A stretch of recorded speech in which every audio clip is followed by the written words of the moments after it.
झारखंड में भारतीय जनता पार्टी की जो विजय हुई है, जिसको लेकर के पहले यहाँ पे विजय संकल्प और विधानसभा आगामी विधानसभा चुनाव है, उसको लेके विजय संकल्प जो है यहाँ पे अन्य यात्रा निकाला जा रहा है। यहाँ पे सभा कई सभा किए हैं, वहीं पे आज अभी हमारे साथ हैं यहाँ पे हजारीबाग के सांसद यहाँ देखा जाए मनीष जायसवाल जी। पहले तो आपका स्वागत है, और क्या बोलेंगे, किस तरीके से कहेंगे, ये काफ़ी अच्छा है यहाँ पे अभिनंदन और साथ में जो विजय संकल्प दोनों यहाँ पे निकाला जा रहा है, क्या बोलेंगे? देखिए, भारतीय जनता पार्टी का ये परिपाटी रहा है कि हम लोग कैडर बेस्ड पार्टी हैं, कार्यकर्ताओं का सम्मान भी करते हैं। उसी के निहित आज जिन 81 विधानसभाओं पर पार्टी ने चुनाव लड़ा था गठबंधन के साथ, सभी विधानसभाओं पर हम लोग जा करके ये आभार यात्रा हम लोग कर रहे हैं। इर्रिस्पेक्टिव कि हमने उसको जीता है या हारा है, उसकी ज़रूर मतलब उसका हम लोगों ने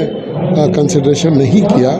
सभी 81 पर हम लोग ये अभिनंदन कर रहे हैं, क्योंकि हमारा रीढ़ जो है वो पार्टी का कार्यकर्ता ही है। साथ ही जो आगामी चुनाव है, अगले 2-3 महीने में झारखंड विधानसभा का चुनाव होगा, और ये जो राज्य में अव्यवस्था फैली हुई है, बालू का लूट, कोयला का लूट, लॉ एंड ऑर्डर की समस्या आप देख रहे होंगे, परिवारवाद, यहाँ के लोग बिल्कुल परेशान हैं। तो इस परेशानी से लोगों को मुक्ति मिले, इसको लेकर के भी आज ये सभा का आयोजन यहाँ पर किया गया। क्या लग रहा है कि विजय जो यहाँ पे अभी विजय संकल्प सभा जो आयोजन किया जा रहा है, कहीं ना कहीं इस पे मजबूती जो है विधानसभा चुनाव में देखने को मिलेगी? जो पिछले चुनाव जो हुआ था उसमें थोड़ा मजबूती घट गई थी, तो इस बार कुछ क्या अच्छा दिखेगा?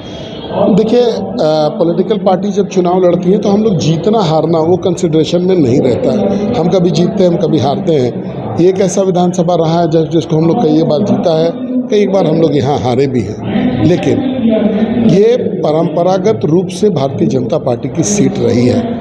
आप इस बार देखिएगा कि 55,600 वोटों से लगभग पार्टी ने यहाँ पर लीड करने का काम किया है। तो हम लोग अनुमान लगा रहे हैं कि जो वर्तमान में जो सत्ताधारी दल हैं, जो यहाँ पर काबिज हैं, उनके प्रति नाराजगी, जो सरकार है उसके प्रति नाराजगी स्पष्ट देखने को मिल रहा है। अभी जिस तरीके से हेमंत सरकार जिस तरीके से ये फैसला लिया है चंपई सोरेन से हटा के फिर से वो अपने बने, तो क्या है कहीं इसका असर देखने को विधानसभा चुनाव मिलेगा? देखिए, असर मायने नहीं रखेगा, लेकिन झारखंड की जनता ये जानती है कि सोरेन परिवार बिना सत्ता के नहीं रह सकता, और आदिवासी अगर कोई है तो वो केवल सोरेन परिवार है। दूसरा आदिवासी का कोई महत्व इनके नज़र में नहीं है। चंपई दा बहुत सीनियर लीडर हैं। 3-4 महीने का ही विषय था, कोई ऐसा भी नहीं था कि 5 साल का विषय हो। 3-4 महीने में अपने आप ये जो कालखंड है इस विधानसभा का समाप्त हो रहा था। चाहते तो उनको बड़े आसानी से रहने दिया जा सकता था, लेकिन नहीं। आप देख रहे होंगे कि परिवारवाद किस तरीके से है कि अगर गांडे में चुनाव लड़ना है तो उनकी पत्नी लड़ेंगी, मुख्यमंत्री बनने का बारी आएगा तो स्वयं बन जाएंगे, जो सीनियर है उसका भी ध्यान नहीं रखेंगे।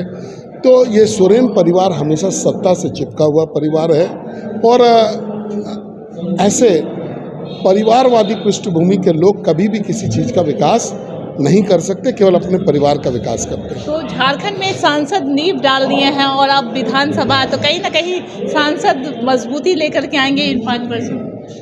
देखिए, केंद्र की सरकार ने इस बार इतिहास रचा है। भारत के इतिहास में दूसरी बार ऐसा हुआ है कि तीसरी बार किसी प्रधानमंत्री ने शपथ लिया हो। नेहरू जी के साथ एक बार हुआ था, और अभी मोदी जी के साथ हुआ। चीज़ आपको ये समझने की ज़रूरत है कि लोग तन मन और धन से मोदी जी के साथ हैं। तो आपने सुना कि तीसरी बार जो है यहाँ पे भारतीय जनता पार्टी जीत दर्ज की है, और जो सबसे ये इतिहास जो है वो कायम किया। जमशेदपुर से लालच जेबी 22। कमाल करते हो जी, बच्चे घूमने की इतनी जिद कर रहे हैं और तुम हो कि तुम्हें फुर्सत ही नहीं मिल रही। अब इतनी गर्मी में जाए तो जाए कहाँ? इस गर्मी में मस्ती और फन का आ गया है परफेक्ट डेस्टिनेशन, वाइल्ड वादी, जहाँ है water park, bird park, flower park, trampoline park, amusement park, 250 feet लंबा, जिप लाइन और क्रिकेट स्टिमुलेशन का खूबसूरत नजारा। वाइल्ड वादी, 10 माइल चौक, रांची। वाइल्ड वादी यानी अनलिमिटेड फन और अनलिमिटेड मस्ती।